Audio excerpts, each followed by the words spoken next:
Hey guys, I wanted to come talk to you about the can openers. So let me just pose some questions to you. So have you ever thought about what your canned goods have gone through before they've gotten to your house?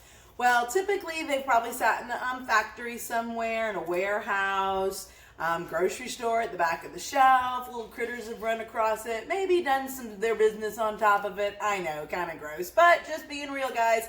And then you think about all the people that have touched the can. All right. So some of you guys, will clean the top of your can before you open it with the can opener, because our typical can openers grab onto the side of it and it cuts the can around. And then we also use the lid sometimes to strain, and so the inside, whatever's on the can, can get into the food, and so all that yucky stuff. Well, think about when you cut metal, what do you end up with? What do you end up with when you cut wood? You end up with sawdust. When you cut metal, you end up with metal shavings. And where does those metal shavings end up? In your canned good, because they're dropping straight down. Now, we have all turned out okay. Maybe not. From the metal shavings we've taken in over the years. I've got 44 years of taking in metal shavings, but maybe that's my problem. But the can opener by Tupperware does not cut the can. It doesn't cut anything. It breaks the seal. So I want you to see how clean, look how clean that can opener is.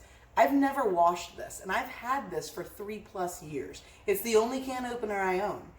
And like I showed you. Now go look at your old can opener, the can opener you use, your non-Tupperware can opener, and it's probably one of the grossest things in your kitchen. Used to, I'd get bored and I would take a toothpick just to clean out all the ridges in it, because it gets nasty. I don't have to do that anymore. One less thing to clean. Of course, I only did that when I was bored, but that didn't happen very often because I'm never bored.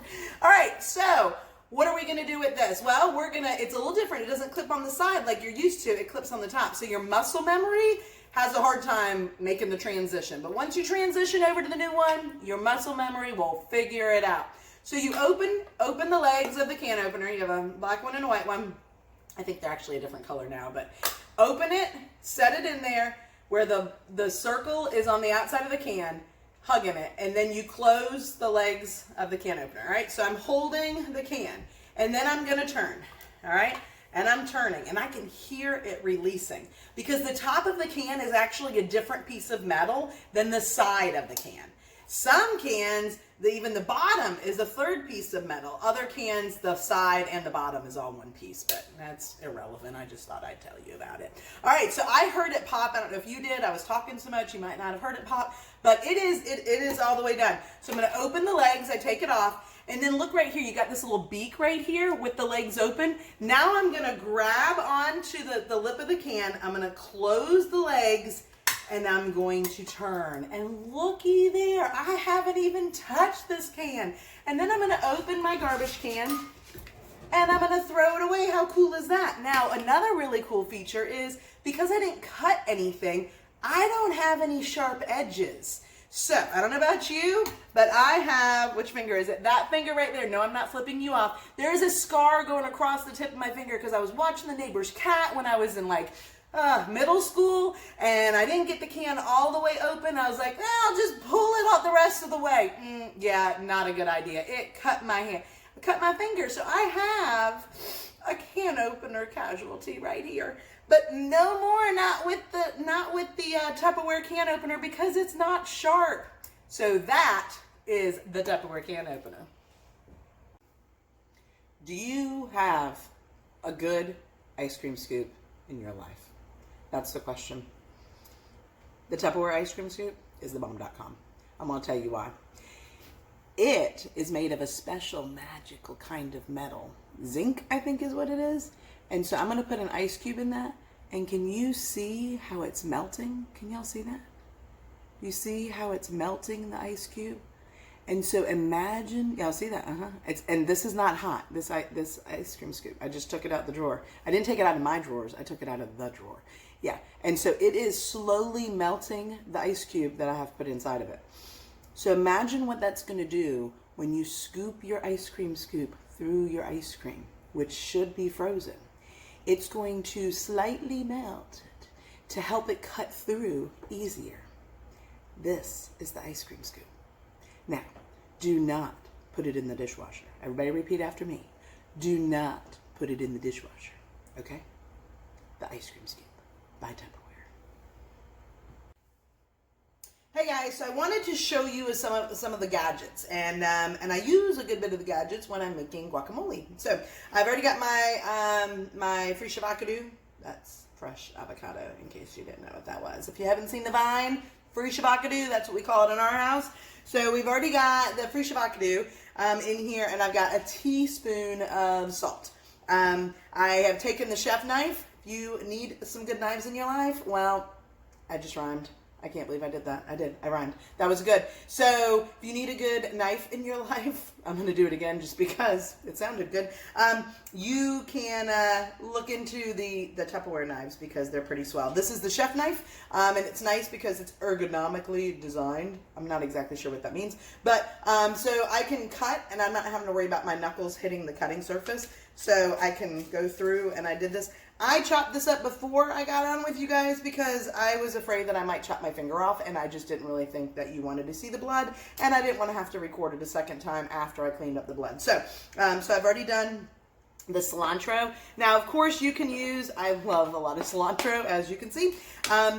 You can use the small chop and prep if you want for that. That's a great, it does, but when I'm just doing this, I just prefer just to chop it up. All right, so we've got a lime. I'm getting ready to show you like a really swell little piece. So, this is the zest press. And before I cut the lime, to do the lime in there, I don't need zest of lime in my guacamole, but I want to show you how you can zest with this. So it comes with 2 pieces, and this is the zester. And so I could just zest right over my recipe, or I've got this little burrowed out little hole here. I'm sure there's a more official name for that. And so I can just go like that and zest away. So I'm zesting.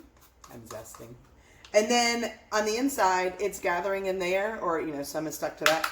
So I can go like that. And then you could, I did dump some in there. I guess I'll figure out if my guacamole tastes any differently with some zested lime in it. So that's the zester part. So lime, lemon, whatever you're zesting. I'm not sure what else you would zest besides the lime or lemon.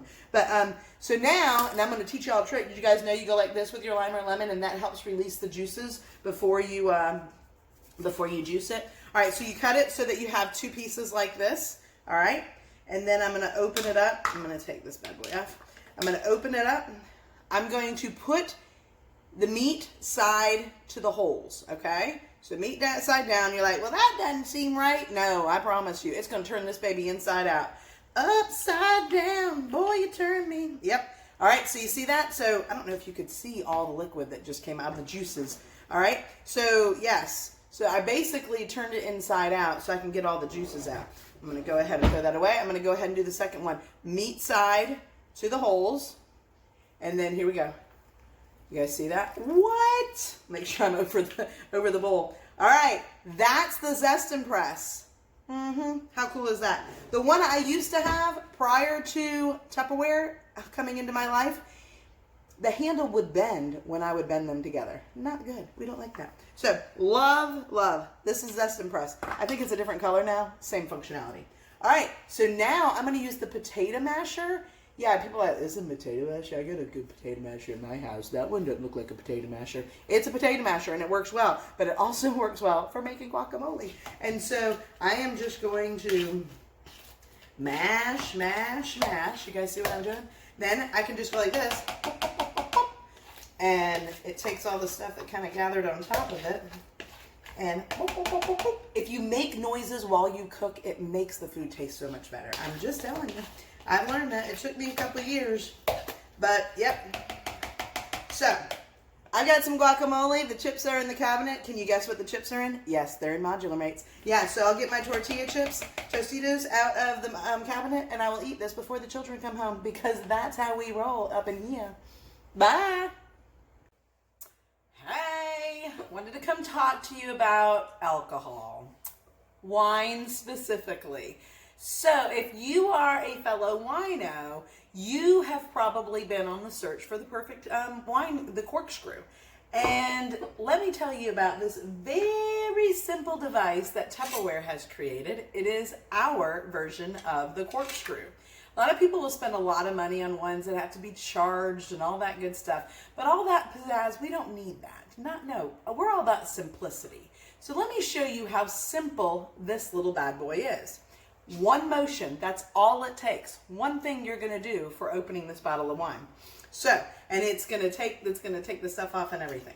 All right, so what you do is you guys see this? I'm wearing a black shirt, so that's probably not good. So I'm just gonna put this on, and then I'm gonna squeeze, okay? So I'm gonna squeeze the handle, and so now I'm holding it. And then this is the corkscrew in here, and I'm going to just start turning. Now I'm gonna put it on the counter, and I'm gonna turn. And I'm not gonna stop turning. I keep turning, I keep turning. It's just grabbed it. I can feel it's grabbed it, and it has just pulled it up, all right? I think we're probably good. Look how easy that was. So in here, you see the cork right there. And so I just squeeze and I do the reverse action to get the corkscrew out of the cork. And there's my cork. What? How easy was that? So now let's look at what this looks like. So I can just kind of peel all of this back and I can have my wine. How about that? Now, if you pay attention, there's a whole wine set that they put on sale every now and then. And with that, you can score, and then you've got like a little sucker thing. You put a little top in, and it pulls the air out of the bottle so that if you don't finish a bottle of wine in one sitting, I typically do, then it'll be good and fresh the next time you go to drink it. So, that's the corkscrew. Toodles!